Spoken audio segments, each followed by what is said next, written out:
Hello there, welcome to another Paradox Skills tutorial for PC, and as usual this is Adobe Premiere Pro and we're going to be doing a tutorial on it actually. So we've discussed the interface and some basic tools right at the top, so why don't we go through the rest of it today? But before that, let me give you a tip about today's stuff. We're going to be dealing with the tools right here and maybe a little bit of the functions of it. So now let's go. I'm still going to be working with these tools here, but let's see how far we can go. But the first tip I want to give you is that this place, as you can see 1/4, 1/2 and full. Now when you put your clips 1/4, it does not give much stress to the pixel, which makes the perfect detail that your pixel is gonna be a little bit blur, but it's gonna be fast in the look. It's not as if your actual video is gonna be blur, but it's just like for your playback, just to make it smooth and to be able to have a streamlined kind of flow. It's gonna be blur at first if you set it to 1/4, but once you set it to 1/2 right here, it's also gonna be almost half. The pixels are gonna be half. It's not gonna give you much stress for streamline flow also. And but if you set it to full, that means you are saying it should play the original quality, and that's gonna cause a bit of slowness. Same thing as 1/2. So I prefer you get to 1/4, 1/8, or possibly 1/16. So as you can see, my video is quite long here. I think with a total number of just 27. Is it 27 minutes or 27 seconds? I think just 27 minutes.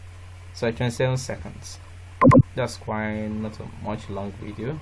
So now one thing that makes sense about Premiere Pro is this set of tools. As you can see, they look quite boring and stuff like that, but as usual, this should be the selection tool. As you can see, you use V to select the selection. So that means if I click this and I press V, it's gonna turn into the selection tool.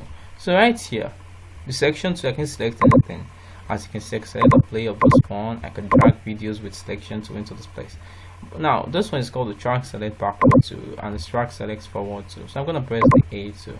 So what you can do with track select forward to is that you could just do a little stuff with track select. You could just move yourself so fast. And what you could actually do with this stuff, as you can see, you could just move the whole composition just like this forward. But by the time you press the track select backward to, move everything backward all together. Let's say everything was even separate. Control V. Okay, press V. Let's say everything was just separate, and you kind of have to track forward, so you can just like move everything at once. So that's just one thing about that part. Now for the rolling edit tool, this is quite impressive. This tool is quite impressive, and you're gonna love it. So now,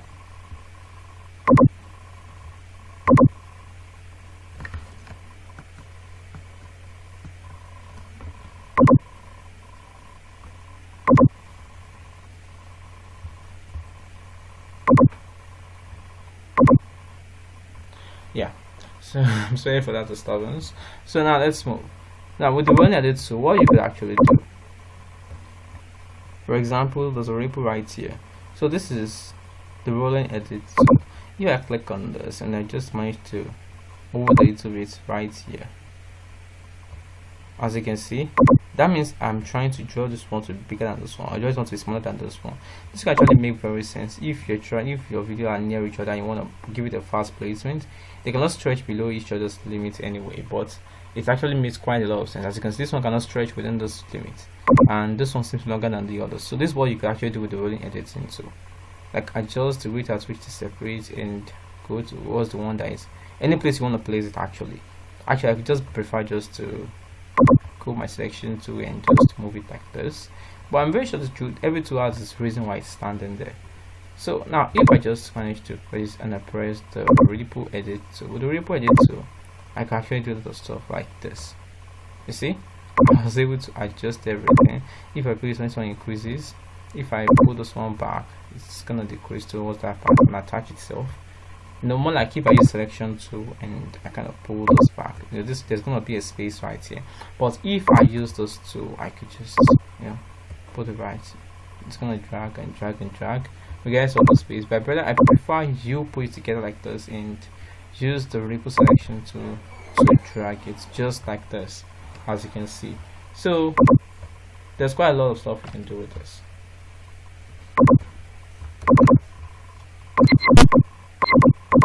So I'm taking a turn off the tools actually and switch this off. So actually, let's move. So with the red stretch tool, we have the rolling edit stretch tool, and it seems to have the function. this seems to move the composition at once together. And then if I was about to use the selection tool, it will only move all at once just like this, so that won't be good. So let's not use the rolling select, let's use the rate stretch tool. The rate stretch tool does not actually move the two together, it just moves only one part of it, as you can see, and make sure that it is perpendicular to each other, stuff like that. Wow, the rate tool is very serious, as in you can just cut videos all around and separate them into different components. As you can see, that looks quite cool. So I think my video is gonna it's gonna play somehow. I think it's gonna be a weird video. And you can use this to just create a flicker kind of effect. Well, maybe discuss that in another kind of tutorial, epic tutorial series. But now let's move. Again, we have the slave tool, okay, and this allows it to just slip and scroll through composition, as you can see. So very lucrative and stuff like that. And but the one that is making it to be very good is the slide tool. With the slide tool, you can actually do a lot of stuff. Slide this to this one. You could slide this to this one. You could just like there are a lot of stuff you could do with the slide tool. So fast, and if I was just to select two of them, I could just slide them all together. Okay, as you can see, make this one to be big. Slide them just like this. As you can see, duplicating them over and over again. That's pretty lucrative. Now, the one about pen tool is the fact that I'm very sure you know the pen tool. Get it, draw a little bit of an arc right here. Looks pretty lucrative, and I know you're gonna love it, like an arc everywhere. Now, if I go to the effects controls, it's not really gonna show much in the forces text, but no, you could actually edit the arc by clicking on this stuff, and you could just choose to fill up the arc to this, or you might just be better off putting a stroke, or you might just remember of removing the fill. That is quite crazy. Actually, just add the plus sign to add a stroke to it. Even when discussing effects, you're gonna get the hang of all the stuff right here. Let's just switch this never happened. Now, when you just double click on this, you can actually get the rectangle tool. Let's usually be a fraction of rectangle, and that's quite cool. And if you just wanna go up again, go to the ellipse tool and draw a little bit of ellipse, press the Ctrl and Shift to make it look quite perfect and not denotch it. So I'm gonna delete this and pretend it never happened. I will select this and delete it. So now the zoom tool allows you to just take a kind of zoom towards this place, as you can see, towards this particular composition. If you want to zoom back, you just press your minus symbol is going to zoom it back, and your plus symbol is going to zoom it in. So I don't really know the essence of the zoom tool, but these are just shortcut. The minus and the plus are just shortcut. The real function involves you press the shape right here. So right here, this is the text tool, and you can actually do the stuff with the text tool. As you can see, when you press the type tool, you can just type parameter skills tutorial. That looks quite impressive. Yeah, it's just like the basic tools of a basic video editor, and that's quite cool. Now, if I just press the particle type text, I just press parameter. As you can see, this looks absolutely awesome. Like, you guys gotta try this out. So that's one thing about about Premiere Pro. As you can see, we're going to discuss the tools right here, but you might be wondering, what about the tools here? We're going to see just most of them, actually, the most of what we know. So right here, you can just add, this is to add a marker too. If I press this place and just add a marker, you see there's a marker right here. This marker is good for you to recognize your videos and the way you need to put them in. You're dealing with multiple large scale videos, and you can just click on it and just like this, change the color of the marker or name it Fem. I hope that's not the name. I can just say my video of the guy. Okay, that looks quite cool. And press OK, and Fem is right here. So every time I click Fem, I would know this is just what it deals with, and that looks pretty cool. So that's one thing about markers. Why this one is to isolate your videos, marking it out. I press marking right here, then I move towards this place and I press mark out. So this is gonna be within this range. I've isolated the video within this particular range, and there seems to be a lot of stuff I can do with it. I trust him. I could do a lot of stuff with this video. So this one actually is somehow delicate because most of the functions don't really go. So when you press this go to in or go to out, what it does is that it goes to where you mark your first video, and when you press this, go to where you mark your second video. Now, one thing about Premiere Pro is the ability for you to shift frames. I think I used to make use of the shift frame stuff. You know, you get maybe the parameter you're going to shift. If you get so it's for that I used to make sure that every frame meets each other. I used to use the shift frame function to shift my voice backwards so those videos can rhyme together. Now look at where this thing gets so tricky is that although you can just press this arrow key, this right arrow key to shift one frame forward, and this left arrow key to shift one frame backward. But another better way to do it is just by pressing this.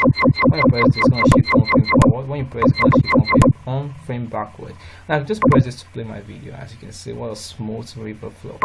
So there are stuff you can actually do with here. You can just delete video, extract videos. What I mean by extract videos right here is, look at this way I do it. I can just press extract and just press V, paste.